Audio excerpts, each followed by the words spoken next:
Um, you see, we all know the incident. I won't repeat what exactly happened. I think you know about it. It's been covered in detail by your channel only.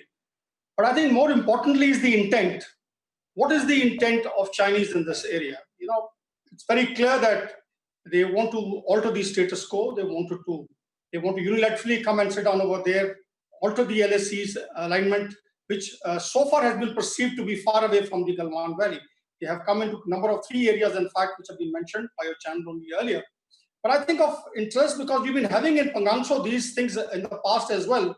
Galwan is something which has emerged for the first time. And Galwan is important because we have a strategic road which is running very close to it, a road which actually supports our troops in the northern areas. So from that point of view, I think we cannot allow the Chinese to come and sit down over there. In any case, it is I would say a breakdown of the understanding that has been reached between the two countries at the highest level, and also that has been defined in the Border Defense Cooperation Agreement of 2013.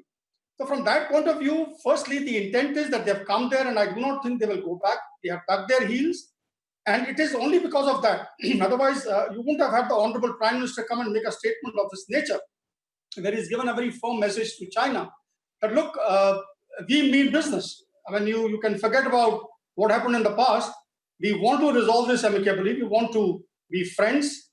We want the prosperity of both the countries. There's enough space for both the countries to grow.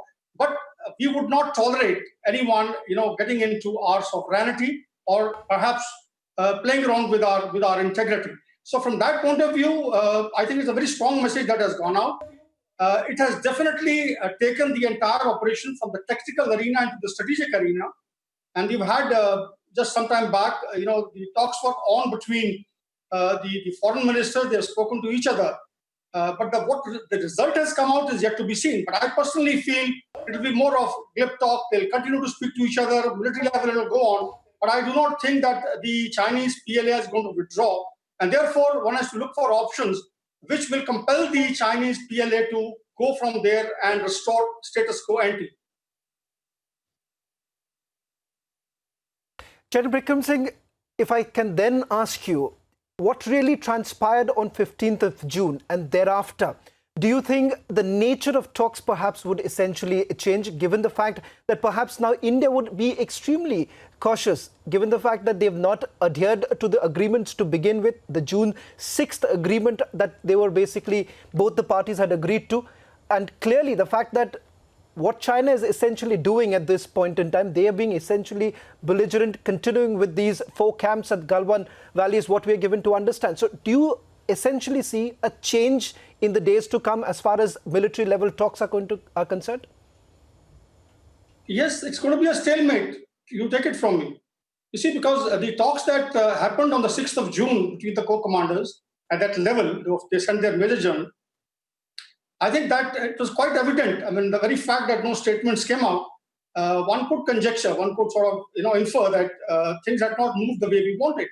So we have to now look for options to evict the Chinese from there.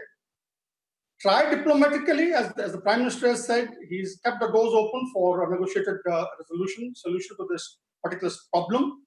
But if that doesn't work out, then perhaps if force is to be used, then I suppose that's the last resort, for which he is again given a very clear message, strategic messaging to China.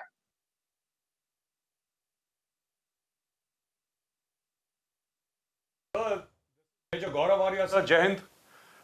I would like to ask you a question, sir. You spoke about use of force.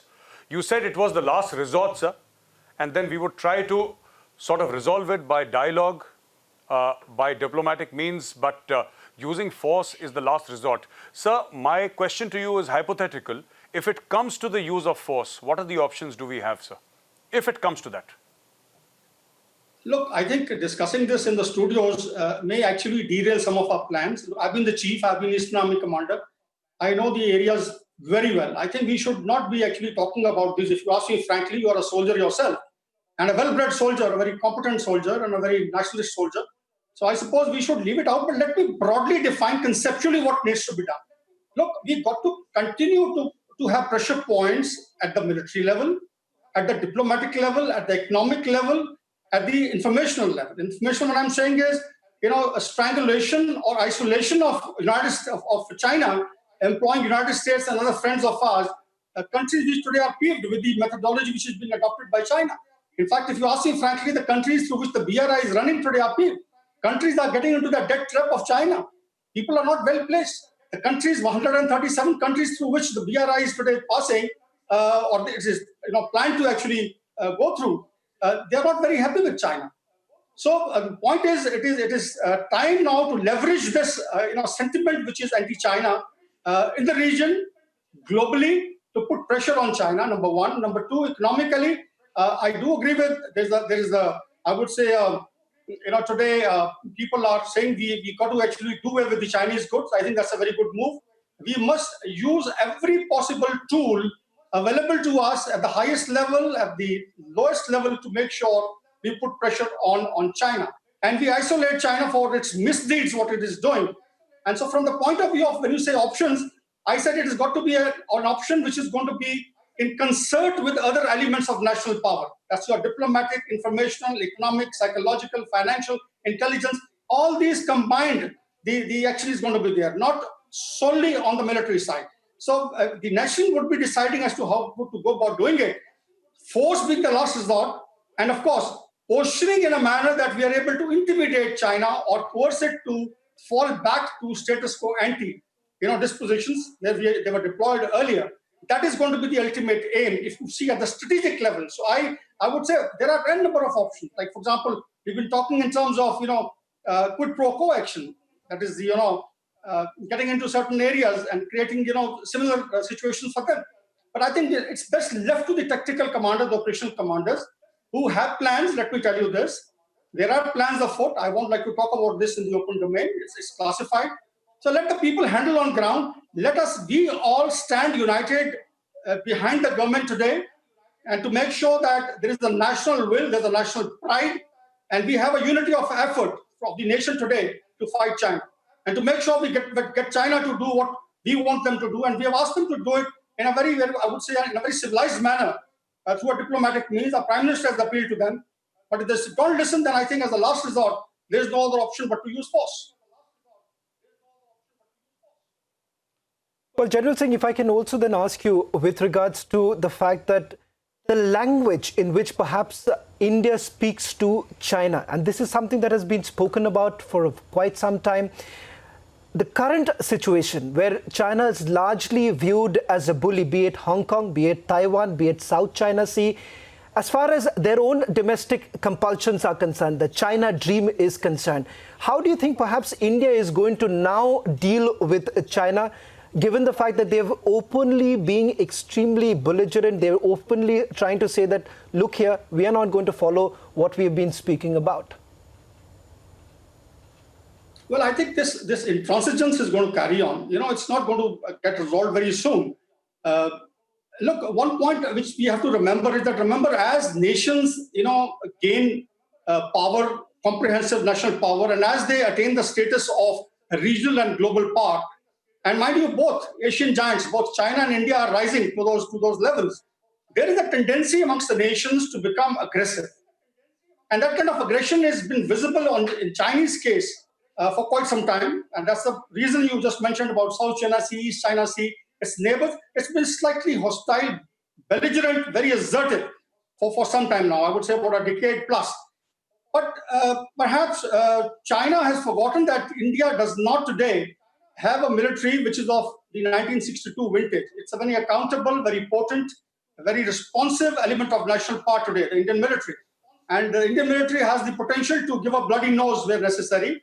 It is just that we are a peace-loving nation. The message has been conveyed, I think, aptly by the Prime Minister at the strategic level that, look, we want to resolve this amicably. We mean good. We want you to grow. We want ourselves to grow. Let's mutually grow. There's enough space in the world, in the region, for both the giants to grow simultaneously. So let that happen. But, well, if China does not listen and wants to adopt a very antagonistic approach, which it has done now, then I suppose there's no other option but to perhaps use a calibrated force. It would not be full scale, I personally feel. But yes, it will also be in concert with pressure coming onto China, ensuring its isolation by employing other power centers of the global community, international community, to make sure we can put in pressure on China. General Singh, one last question before I let you go.